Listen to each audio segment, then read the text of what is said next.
Welcome back to How to Become a Web Designer by Squarespace Circle. It's great to have you with us as you continue your journey to becoming a successful web designer. In our last lesson, Becca Harpain walked us through the process of choosing the right web design platform, and she explained why mastering one, like Squarespace, can be a game changer for your career. Now, we're diving into a crucial next step, preparing to take on your first client. This can be an exciting yet daunting milestone, and we want to ensure you're fully equipped to make a strong start. To guide you through this, we have David Alex, a skilled web designer, Circle member, and founder of the agency Launch Happy. David will explain all the essential steps you need to take before landing your first client, from setting up your business structure to ensuring you have a professional online presence. David's insights will help you start on the right foot. And for those of you based in the US, David will also cover the process of legitimizing your business. He'll walk you through the basics of registering your business, understanding tax obligations, and securing any necessary licenses. But that's not all. David will also share tips on marketing your services effectively. He'll discuss building a portfolio that showcases your best work, using social media, and networking within your industry to attract potential clients. Grab your notepad and get ready to absorb invaluable advice that will prepare you for your first client and beyond. Here's David Alex with our next lesson.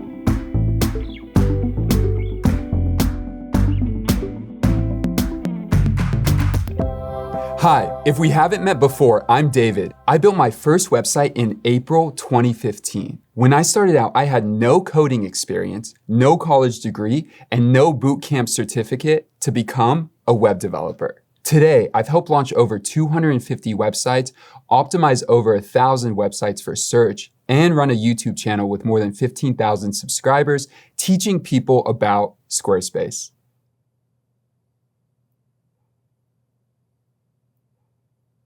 Choosing the right business entity is the foundation for your new business. It will affect how you manage your money, pay taxes, make decisions, hire employees, and structure ownership.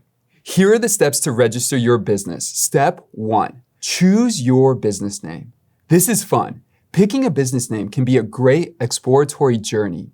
Use your name for your business if in the long term you want to be involved in the day-to-day with each client.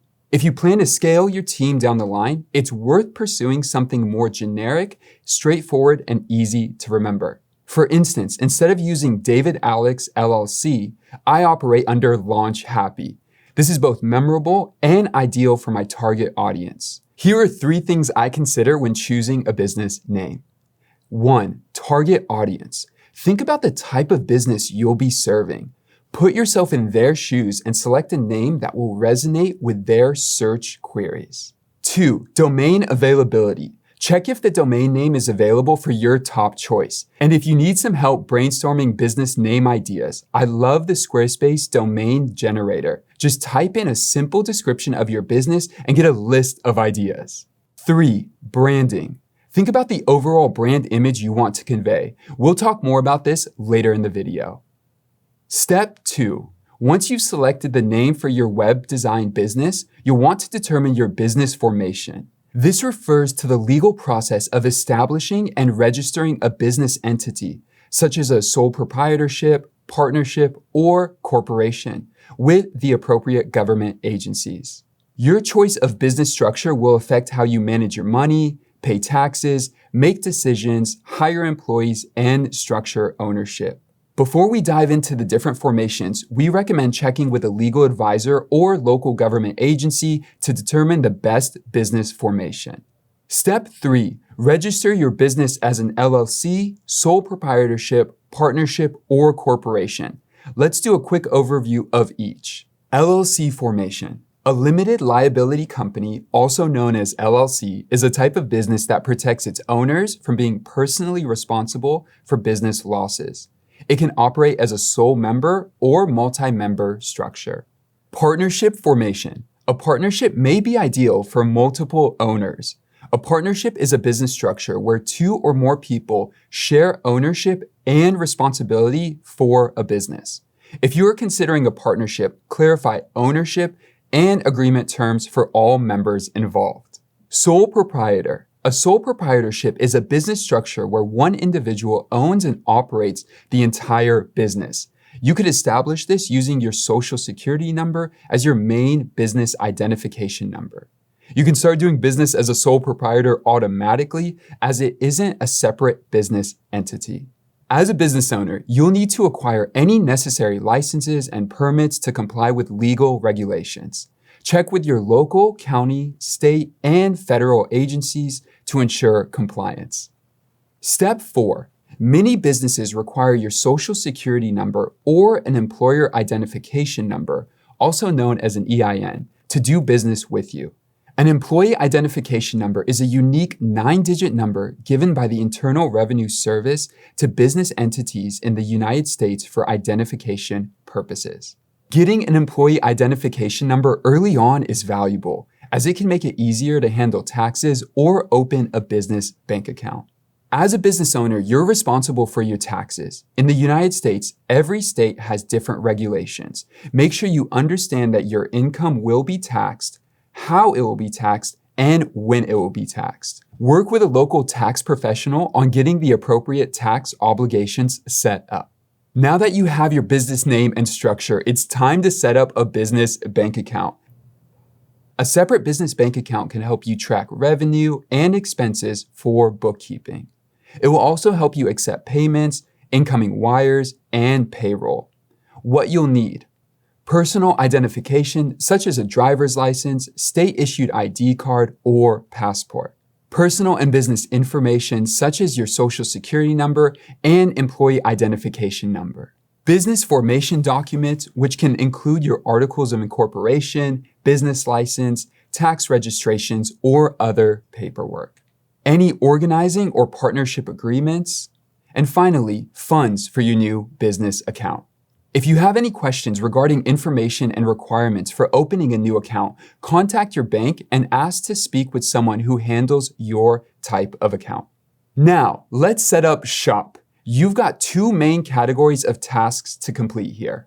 Let's start with the first one, getting your web presence established with a website. You'll want a website that includes a homepage, about page, contact information, testimonials, services, and portfolio. Be sure to get your domain and set up a professional email address as well. From there, the second part would be getting all your tools established for invoicing, project management, designing, and receiving payments. The core tools you'll need: a way to create and send proposals, an invoicing tool, and project management tool to keep track of all your clients and deliverables. You may feel it's easy to manage now before getting started, but once you have a handful of clients and projects, it'll be essential to have a way to track all your projects. Squarespace offers a suite of tools to get started with sending proposals, estimates, and contracts to clients, and being able to invoice clients while sharing major milestones in the project. Set up everything now when you're just getting started to help you manage clients and your growth. Next up, let's talk about marketing. Marketing your services may feel scary, but a solid system for finding new clients is essential to any great business. I like to think of this step as planting a seed. It takes time to grow, but the sooner you plant the seed and plant more and more seeds, the faster it can grow. First, build a strong online presence by creating and optimizing your portfolio website. You'll want to showcase your best work, emphasizing projects that align with the desired future clients you want. Here are some tips if you haven't had any clients yet. Create 2 to 3 high-quality sample projects. You can even create a basic, solid site for a friend or family member. Include your own web design as a portfolio piece. Develop hypothetical designs for well-known brands or local businesses. Showcase your work on social media platforms where the ideal clients are most active. Consistently share your projects, process, and insights. Focus your energy on mastering one platform first, ensuring it aligns with your target audience and business goals. Actively engage with your followers by responding to comments and participating in conversations. Share that you have started this new venture with friends and family. Don't underestimate the value of the support you have from people who already know you. Start getting your business name out there in local directories, such as the Chamber of Commerce, Tourism Board, and for a wider reach, list your business on popular online directories. I love finding local community events to network with others, as well as making friends at a local coffee shop. Digitally, Squarespace Circle is my go-to for finding other designers and potential clients to build relationship with. And I think this is key. Focus on building relationships more than selling your services. Build a rhythm of getting inspired. Lots of amazing designers publish their work online every day. Create space in your workflow daily to get inspired by other designers and creatives. Everyone has a unique selling proposition. What's yours? What makes you stand out from the competition? If you are just starting out, ask past clients what they enjoyed most about working with you. Listen to why past clients chose you in the first place. I found that many clients chose me initially, not because I was the best designer, but because I seemed friendly and relatable on my About page. Your brand identity is how people see you and recognize you. They'll immediately recognize you because you have a specific look, style, and feel that's carried through all your advertising, whether print or online.